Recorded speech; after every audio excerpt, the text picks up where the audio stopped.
It's time for some more Mission Gold color mixing in the MIJELLO Journal series. For this session, it's Autumn Orange. Is it good? Is it bad?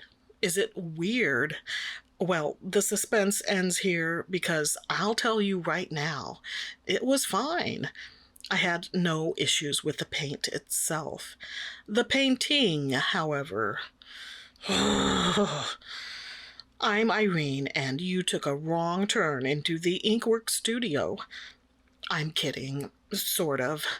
The pigments used for Autumn Orange is PO36, also known as benzimidazolone scarlet. Yeah, I'm confused too, especially since there's a PO60 called benzimidazolone orange, which is in my tube of Azo Orange from M. Graham. I believe PO62 is slightly more yellow-leaning than PO36. I base that on my own observations and those of Jane Blundell and Handprint.com. If I'm going to have an orange in my palette, then this autumn orange is likely the one I want. More so than Azo Orange, I think. Which might sound contrary, since in my recent Fall Feels series, I went with Azo Orange. Look, I was restricted by self-imposed limitations. It was all explained at the time. I didn't get the middle row in frame, and that's a shame. These are some of my favorite mixes here. I mean, I am loving those dark greens and dusky blues. Yeah, I was off my game this time and forgot to hold the palette in frame so you could see the mixing action. Those are really lovely color mixes. You might be wondering, but Irene, that's what you always say. You know what's been lacking in this MIJELLO Journal series? Contention. I mean, is this really an autumn orange? Only one way to find out, and that's with the Jack-o'-lantern challenge. But first, one last lingering look to wallow in all this colorful goodness.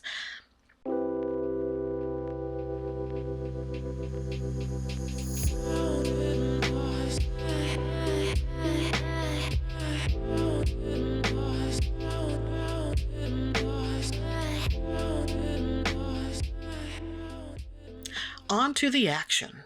I started off strong with the basic color, then began incorporating yellow and red mixes. Yeah, that was more bright red than I wanted. Thankfully, I caught it while still wet and lifted some of that color with a tissue. That almost sounds like a fitness workout. Yep, I did 24 brush lifts and palette crunches this morning.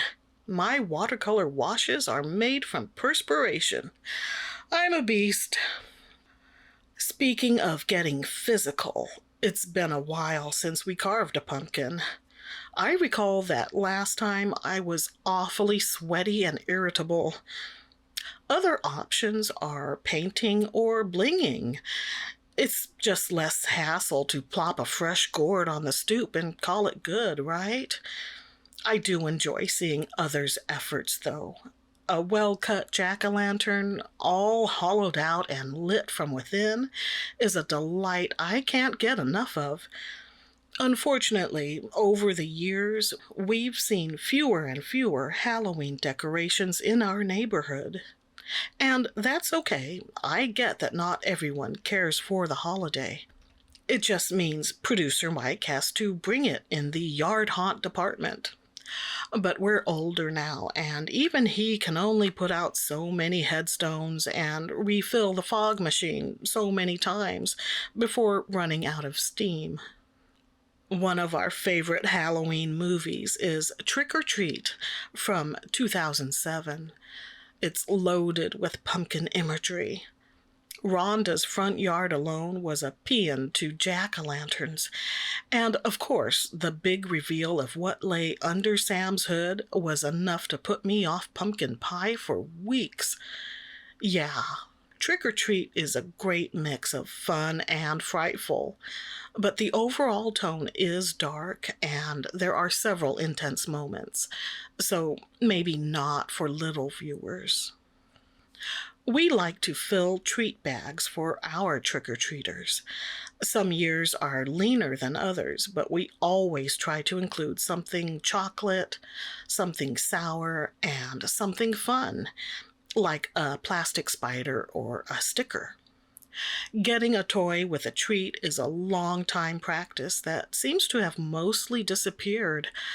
I suspect my generation may have been the last to experience a real toy inside a box of Cracker Jack. For a long time now, it's been only a stick-on tattoo or a riddle. The same with Botan rice candies. When I was very young, I remember an elderly Japanese man used to come round our neighborhood in his truck to sell Asian merch, mostly food and snack items.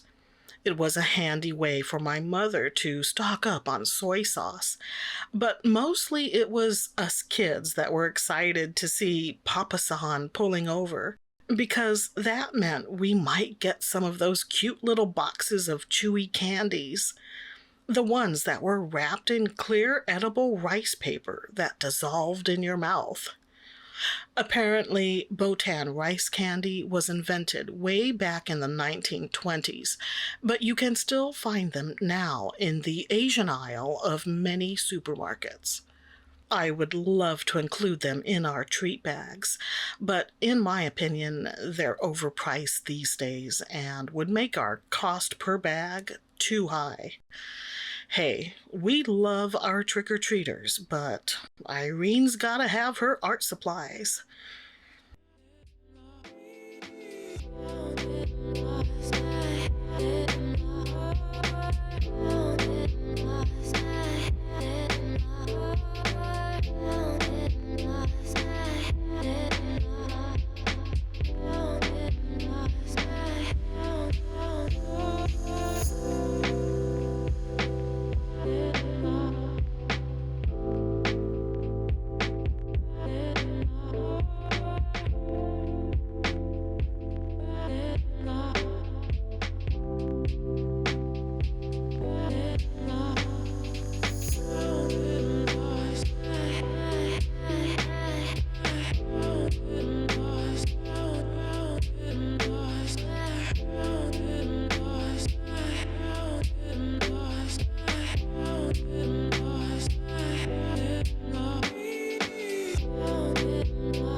That hatch work there was sheer desperation. I'd recorded 3 art projects in a row over the course of about 5 hours, and I wasn't particularly fresh to begin with. This was the last of those, and my concentration was shot.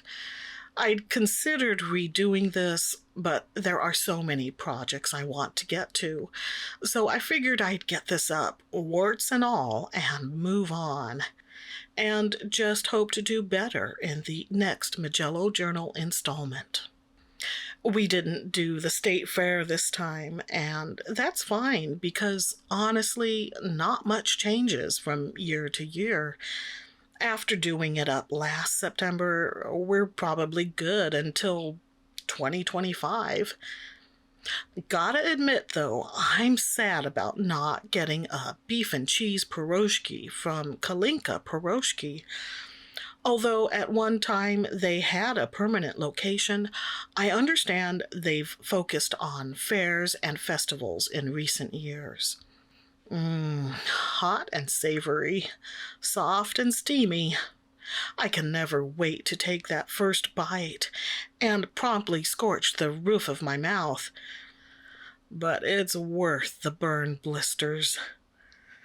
Gonna be honest, I don't like this piece, but that's okay. They can't all be winners, and this series is mostly about the mixes anyway.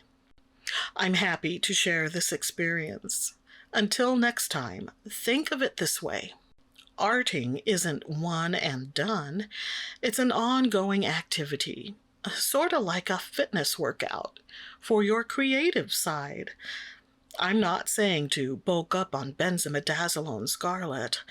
Just give it a few reps to see how you like it. And stay artsy, my friends.